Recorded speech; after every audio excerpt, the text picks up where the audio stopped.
In this video, I'm going to talk about RACI Matrix. Imagine that you have joined an ongoing project. One of the first things you'd like to know is who is doing what in the project, meaning the roles and responsibilities of the stakeholders. Where would you get this information? RACI Matrix. RACI Matrix is a responsibility matrix to show the roles and responsibilities of stakeholders in a project. Identifying the roles and responsibilities clearly enables smooth team working and also helps in avoiding conflict. RACI is an acronym. It stands for R, which is responsible. This talks about the person who is responsible for executing a task. A stands for accountable. This refers to the role of a person who is responsible for getting the task completed.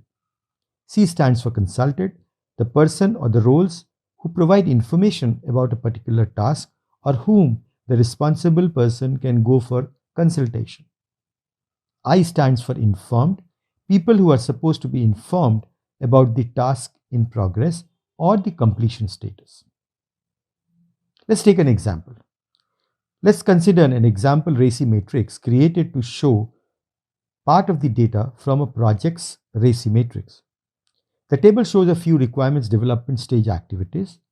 These activities include conducting elicitation meetings, creating wireframes, preparing requirement specifications, and so on.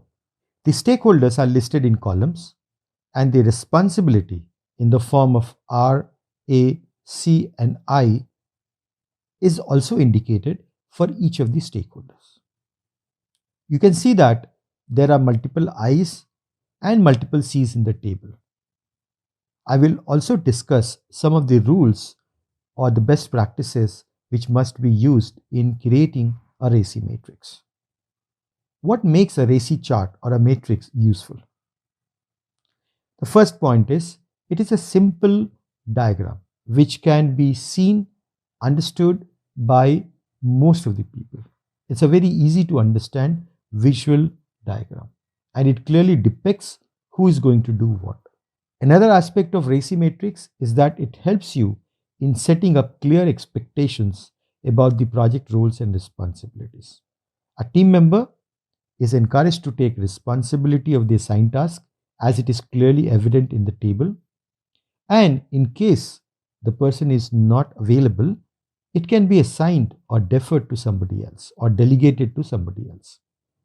This removes the possibility of personal judgment and politics. Clarity on roles and responsibilities always reduces the miscommunication and increases productivity. The third important point about RACI matrix is that it clearly describes the stakeholders in the decision making and approval roles. As you know, in every project, we need to get certain things signed off and approved. So by looking at the RACI matrix as a business analyst or as a project manager, I can identify, in case of a conflict, whom should I go to? Or in case I need an approval, whom should I go to?